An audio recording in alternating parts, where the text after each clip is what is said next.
ချန်ပီယံလောင်းလို့အော်နေတဲ့စင်မြန်ကြီးအသင်းကိုတေတမတ်နဲ့ဂျင်းနဲ့စီခဲ့တဲ့ချက်စီအသင်းအားလုံးပဲမင်္ဂလာပါခင်ဗျာစူပါဆန်နီညမှာဆိုလို့ရှိရင်တော့လန်ဒန်ဒါဘီပွဲစဉ်အဖြစ်စင်မြန်ကြီးအသင်းကိုအာဆင်နယ်အသင်းနဲ့ကလပ်ဝါကပ်ချန်ပီယံဖြစ်တဲ့ချက်စီအသင်းတို့ရင်ဆိုင်ခဲ့ရတာပဲဖြစ်ပါတယ်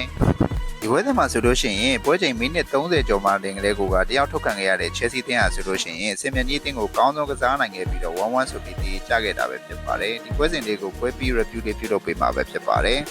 လန်ဒန်ဒါဘီပွဲစဉ်ဖြစ်တာနဲ့ညီအာဆင်နယ်အသင်းဟာအခုလို line နဲ့ပဲပေါ်ထွက်လာခဲ့တာပဲဖြစ်ပါတယ်။တောင်ပန်တစ်ဖက်မှာဆာခါမာတင်နယ်လီတို့ပြန်လည်ပါဝင်လာခဲ့ပြီးတော့ထောင်တိုက်စစ်မှုဖြစ်မာရီနိုကိုတေကစားလာခဲ့တာပဲဖြစ်ပါတယ်။ဒီပွဲစဉ်ရဲ့ကွင်းလယ်တိုင်းဟာဆိုလို့ရှိရင်တော့ချက်စီတင်းနဲ့တွေ့တိုင်းအမြဲလိုရလက်ဆိုးတွေပေးတတ်တဲ့အန်တိုနီတေလာပဲဖြစ်ပါတယ်။အင်ရှင်ချက်စီတင်းဟာဆိုလို့ရှိရင်လည်းအခုလို line နဲ့ပဲပေါ်ထွက်လာခဲ့တာပဲဖြစ်ပါတယ်။တောင်ဝန်ဘက်မှာခြေစမ်းပြနေတဲ့အစတာဘောင်းနက်တိုတို့တွဲဖက်နဲ့တူပေါ်ထွက်လာခဲ့ပြီးတော့အထောင်တိုက်စစ်မှုဖြစ်ကြအိုးဘတ်တို့ကိုတေကစားလာခဲ့တာပဲဖြစ်ပါတယ်။ဒီပွဲစဉ်ဟာဆိုလို့ရှိရင်လန်ဒန်ဒါဘီပွဲစဉ်ဖြစ်တာနဲ့ညီပွဲစမိနစ်တွေကကြည့်ကောင်းခဲ့ပြီးတော့ပွဲချိန်38မိနစ်ရောက်မှဆိုလို့ရှိရင်တော့ကိုင်စီတိုရဲ့ချက်တော့ပုံဟာကျန်းတန်းခဲ့တယ်ဆိုပြီးတော့ဓာတ်ရိုက်အနီကန်နဲ့ထုတ်ပယ်ခံခဲ့ရတာပဲဖြစ်ပါတယ်။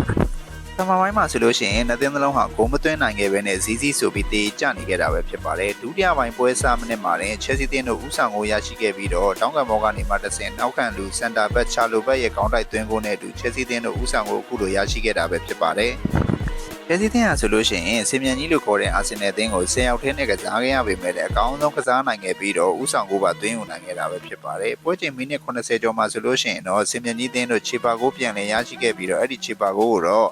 ထောင်တိုက်စစ်မှုဖြစ်ပါဝင်ကစားလာတဲ့မာရီနိုရဲ့ခေါင်းတိုက်သွင်းကုန်ကနေမှတဆင်ပြန်လည်ရရှိခဲ့တာပဲဖြစ်ပါတယ်။ဒီပွဲစဉ်ဟာဆိုလို့ရှိရင်ချက်စီးသင်းဟာအာဆင်နယ်အသင်းလို့ခေါ်တဲ့စင်မြန်ကြီးအသင်းကိုတယောက်ရောနဲ့မိနစ်60ကျော်ဒီကစားခဲ့ရပေမဲ့လည်းအကောင်းဆုံးကစားနိုင်ခဲ့တာပဲဖြစ်ပါတယ်။ကွင်းလေတိုင်းအန်တိုနီတီလာရဲ့ဆုံးဖြတ်ချက်တွေဟာဆိုလို့ရှိရင်ဘေးကွန်ထုတ်စရာတွေဖြစ်ခဲ့ပြီးတော့ချက်စီးသင်းရဲ့ကိုင်စီတိုဟာဓာတ်ရိုက်အနေနဲ့ထုတ်ပယ်ခံခဲ့ရပေမဲ့လည်း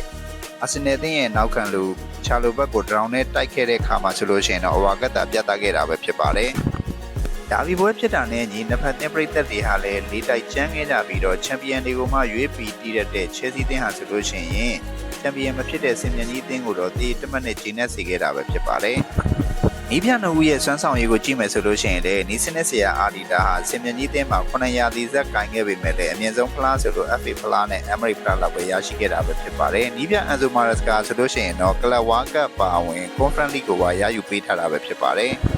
လန်ဒန်ဒါဘီပွဲပြီးမှဆိုလို့ရှိရင်ချက်စီးတင်းရဲ့ကွင်းလယ်ပိုင်းမှာအကောင်းဆုံးဆွမ်းဆောင်ရည်ပြခဲ့တဲ့ကပတိန်ရီစီတင်းဟာဆိုလို့ရှိရင်မန်ရော့သမတ်စုကိုရရှိခဲ့တာပဲဖြစ်ပါတယ်။ဒါလေးကတော့မင်းညာကစားခဲ့တဲ့လန်ဒန်ဒါဘီပွဲစဉ်မှာချန်ပီယံလောင်းလို့အော်နေတဲ့စင်မြန်ကြီးအသင်းကို10ယောက်17ယောက်ပေးကန်ပြီးတော့တေးတမတ်နဲ့ဂျင်းနဲ့စီခဲ့တဲ့ချက်စီးတင်းရဲ့အကြောင်းကိုဝက်ဘီ review လေးပြုလုပ်ပေးထားတာပဲဖြစ်ပါတယ်။ဆုံးဖြတ်ကြည့်ပြတဲ့အတွက်အားလုံးကိုကျေးဇူးတင်ပါတယ်။